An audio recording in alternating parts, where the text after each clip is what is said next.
Mi hija me descubrió con su novio, y desde entonces no me habla, todo cambió para siempre. Tenía 50 años y por fin había conseguido una cierta calma que durante mucho tiempo me había parecido inalcanzable. Después de perder a mi marido en un accidente absurdo, mi mundo se había derrumbado. Años de silencio, de noches eternas, de reconstruirme desde dentro. Pero poco a poco, con esfuerzo, fui recuperando un ritmo de vida apacible, casi rutinario, y hasta cierto punto agradable. Vivía con mi hija Clara, que a sus 25 años era un torbellino de entusiasmo, con una energía contagiosa, siempre con un nuevo proyecto en mente, una nueva meta. Ella era mi compañía, mi motor y, en cierto modo, también mi espejo. Vivíamos en una casa a las afueras de Zaragoza, un hogar tranquilo, con jardín, libros por todos lados, y largas conversaciones a la hora del café. Nunca pensé que algo pudiera romper esa aparente estabilidad. Hasta que Diego llegó. Era el hijo de Carmen, mi cuñada fallecida hacía unos meses. Había vivido en una ciudad pequeña del norte, pero tras la muerte de su madre, decidió probar suerte en Zaragoza. Buscaba trabajo, una nueva vida. No tenía estudios universitarios ni una formación concreta, y lo cierto es que había vivido siempre un poco a salto de mata, con trabajos temporales, alguna chapuza, un par de intentos frustrados de establecerse en algo estable. Llegó con una mochila a la espalda, pocas pertenencias y una mirada cansada. Me pidió quedarse solo un tiempo, mientras encontraba algo. Yo, movida por el recuerdo de su madre y por cierta compasión, le dije que sí. No me parecía justo dejarle solo. Además, me parecía inofensivo. Pero desde que cruzó la puerta, noté que había algo en el que no cuadraba con la imagen de chico perdido. Tenía un aire tranquilo, pero también una presencia que llenaba el espacio. Era guapo, sí, de eso no había duda. Alto, de hombros anchos, con barba de unos días, y unos ojos oscuros que lo observaban todo como si guardaran secretos. Su voz era grave, de esas que uno recuerda, y su manera de moverse, lenta pero segura, no pasaba desapercibida. Clara, por supuesto, lo notó en cuanto le vio. Fue como si se activara en ella un radar que yo ya había olvidado que existía. Empezó con gestos suaves, risas más largas de lo habitual, preguntas innecesarias solo para alargar las conversaciones, excusas para cruzarse con él en los pasillos, o sentarse justo a su lado en el sofá. Le cocinaba cosas que nunca me había preparado a mí, le pedía ayuda con tonterías, como subir una caja o cambiar una bombilla, y luego lo observaba, embobada, mientras él lo hacía. Al principio me hizo gracia. Pensé que era natural. Estaba claro que le gustaba, y yo asumí que él también acabaría respondiendo a sus señales. Pero con el paso de los días, me di cuenta de que Diego no le seguía el juego como yo esperaba. Era cordial, educado, incluso amable con Clara, pero había algo en su forma de responder que no encajaba. Como si estuviera distraído, o como si su atención estuviera puesta en otra parte. Tardé en darme cuenta de que ese otra parte era yo. Fue sutil. Casi imperceptible. Comenzó con pequeñas cosas. Me miraba demasiado tiempo cuando hablábamos, como si buscara algo en mi cara.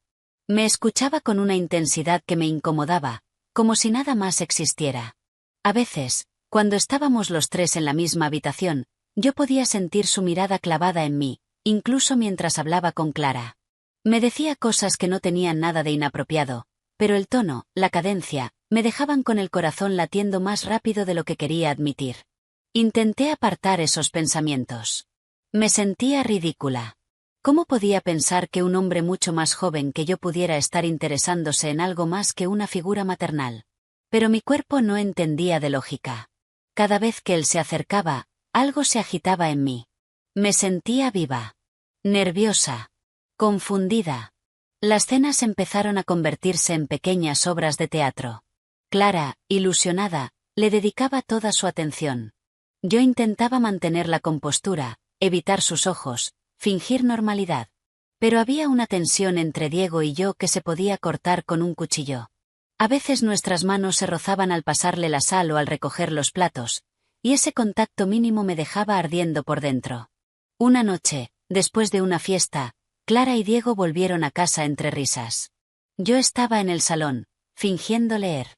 Entraron con la complicidad de los que se sienten bien juntos.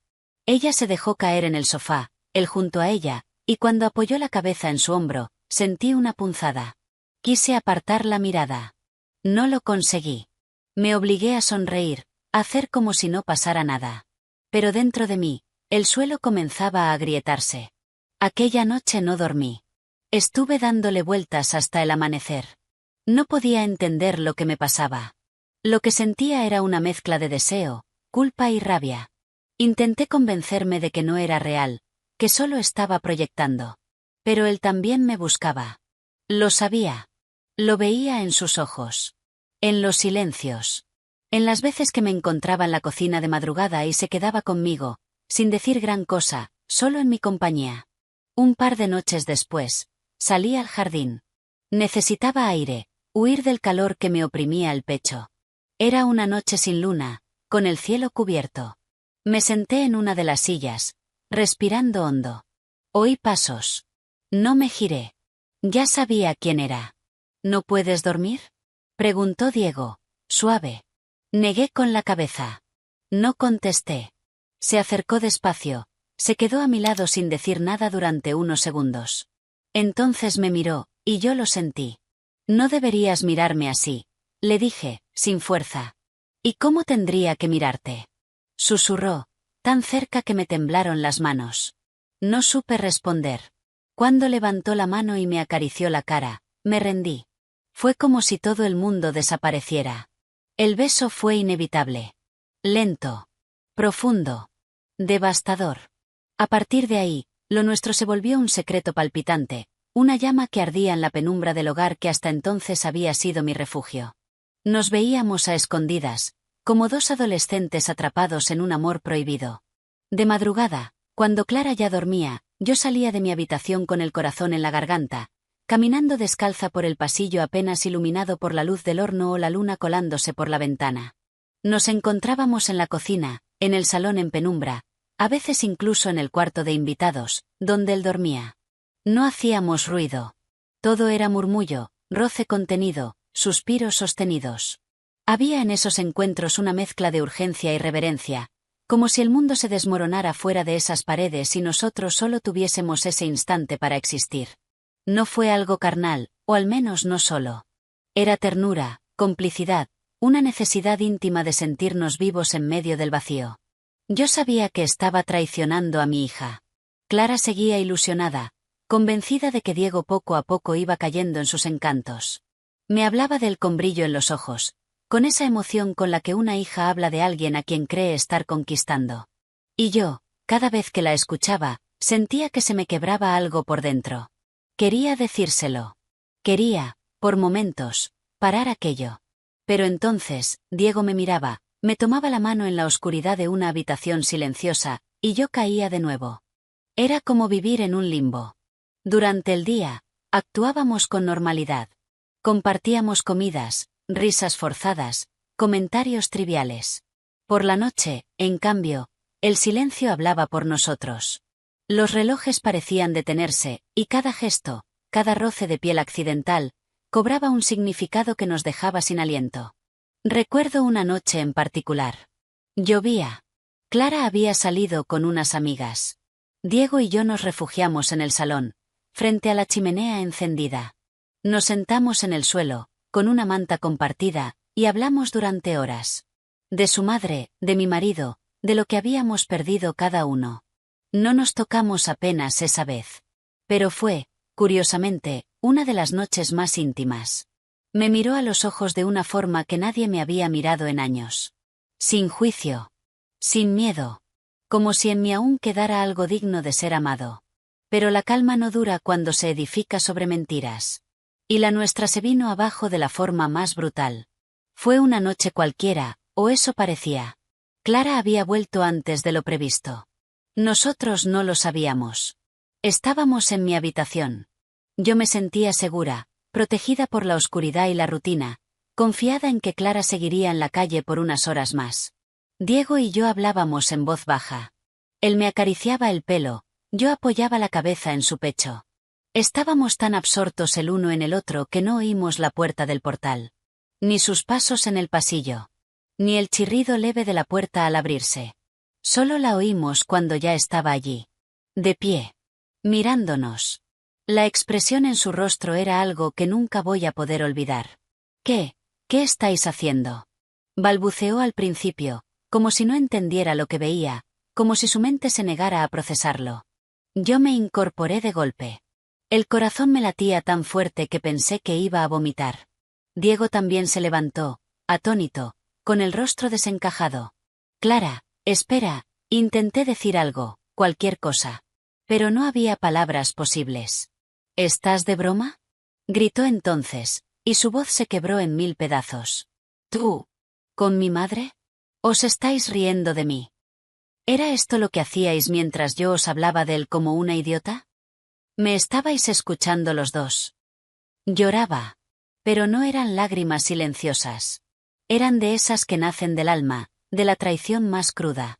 Dio un manotazo a una lámpara, que cayó al suelo. Me miró con un odio que jamás había visto en sus ojos. No puedo creérmelo, repetía una y otra vez, como si dijérselo a sí misma. Intenté acercarme a ella. Quise abrazarla. Explicarle algo que ni yo misma sabía explicar. No te acerques, me dijo, y su voz era hielo. Se volvió hacia Diego. ¿Y tú? ¿Tú también? ¿Tú que me dabas esperanzas, que me dejabas pensar que? Él no contestó. No tenía nada que decir. Fuera. Los dos. Gritó. Fuera de mi vista. Salió corriendo. La oí golpear la puerta de su habitación. Luego todo fue silencio. Diego se vistió en silencio. Recogió sus cosas y salió sin decirme nada más. Supo que ya no había vuelta atrás. No pidió perdón. No se justificó. Solo se fue, con la misma discreción con la que había llegado. Y yo me quedé. De pie, en mitad de mi habitación, con las sábanas revueltas y el alma hecha pedazos. Me asomé al pasillo, pero no fui capaz de tocar la puerta de mi hija. No me atrevía. El sonido de sus sollozos tras la pared era castigo suficiente. Desde entonces, todo cambió. Clara se fue de casa al poco tiempo. No me miró al salir. Ni una palabra. Yo intenté hablar con ella. Le escribí cartas. Llamadas que no respondió. Mensajes sin contestar. Su silencio es la única respuesta que he tenido. Y aquí sigo. En la misma casa, que ya no es un hogar. Rodeada de fotos que me duelen, de objetos que antes tenían valor y ahora solo tienen peso. A veces me asomo al porche, con la esperanza de verla aparecer al fondo de la calle. O de recibir una llamada que me permita reparar, aunque sea un poco, el daño que hice. Pero sé que hay errores que dejan cicatrices profundas. Que hay deseos que, por más que parezcan dulces en el momento, se cobran un precio demasiado alto. Yo lo pagué todo. Y aún sigo pagando. Sola. En una casa que ya no sentía como mía. Con el eco de los pasos que se habían ido. Intenté hablar con ella, buscarla, explicarle. Pero me cerró todas las puertas. Me dejó claro que hay cosas que una madre no puede hacer. Y yo las hice. Ahora, cada noche, me siento en el porche. Miro la calle vacía y me pregunto si algún día podré perdonarme. Si ella lo hará. Porque hay errores que se clavan en el alma. Y deseos que, una vez desatados, lo destruyen todo.